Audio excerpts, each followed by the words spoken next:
So carbon cleaning ఇంకా చాలా మందికి డౌట్ ఉంది, అసలు పని చేస్తా లేదన్నది. మనకి పోలో కస్టమర్ ఉన్నారు. Hi sir. హాయ్ అండి, విజయ్ అండి నా పేరు. విజయ్, ఎక్కడి నుంచి వచ్చారు సార్? నేను కేపీహెచ్పీ నుండి వచ్చాను. ఓకే. ఫస్ట్ మీకు కాల్ చేసినప్పుడు మీరు ఎక్స్ప్లెయిన్ చేసిన విధానం నచ్చింది ఫస్ట్ నాకు. దీనివల్ల ఇష్యూస్ ఏమో వస్తాయి, దాన్ని ఎలా సార్ట్అవుట్ చేసుకోవచ్చు ఇవన్నీ కూడా. సో అందుకే మా ఇంటి దగ్గరలో ఉన్నదాన్ని కూడా వదిలేసి ఇంత లాంగ్ రావడానికి రీజన్ అదేనండి. సో ఇక్కడికి వచ్చిన తర్వాత నేను ఎక్స్పీరియన్స్ చేశానండి. క్లియర్లీ విజిబుల్ నాకు ఎక్స్పీరియన్స్ అయితే. బిఫోర్ ఎలా ఉంది, ఆఫ్టర్ ఎలా ఉంది అనేది చాలా క్లారిటీ వచ్చింది నాకైతే.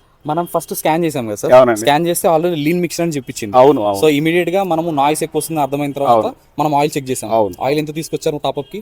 అరౌండ్ ఒక హాఫ్ లీటర్ వరకు మళ్ళీ ఫిల్ చేశారు. టాప్అప్ చేసాం. తర్వాత ఇమీడియట్ గా మనము ప్లగ్స్ ఒకటి చేంజ్ చేశారు, చెక్ చేసాము. సో అవి చేంజ్ చేసేసాం. అవును. దాని తర్వాత మనం 30 minutes పెట్టాలి. అవును. సో ఇంజిన్ ఎక్కువ తిరిగింది కాబట్టి 35 minutes పెట్టాలి. అవును అవును. సో దాని తర్వాత ఇప్పుడు స్టెప్ బై స్టెప్ ఒక నాయిస్ కానివ్వండి, పికప్ కానివ్వండి, గేర్ లివర్, క్లచ్, నేను ప్రతి దాంట్లో కూడా ఎక్స్పీరియన్స్ అండి. ఆల్మోస్ట్ అన్నిట్లో ఎక్స్పీరియన్స్ చేశాను. ఫస్ట్ థింగ్ ఏంటంటే నాకు సౌండ్ చాలా క్లియర్గా తెలుస్తుంది.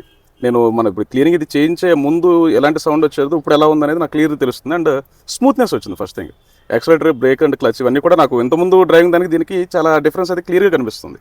మేబీ చాలా మంది ఫేక్ అయ్యి అని అనుకుంటూ వచ్చాము, కానీ నేనైతే క్లియర్గా ఎక్స్పీరియన్స్ చేశాను. Great service and first thing మీరు ఎక్స్ప్లెయిన్ చేసింది, కానీ నాకు బిఫోర్ ఆఫ్టర్ అనేది చాలా క్లారిటీ వచ్చింది.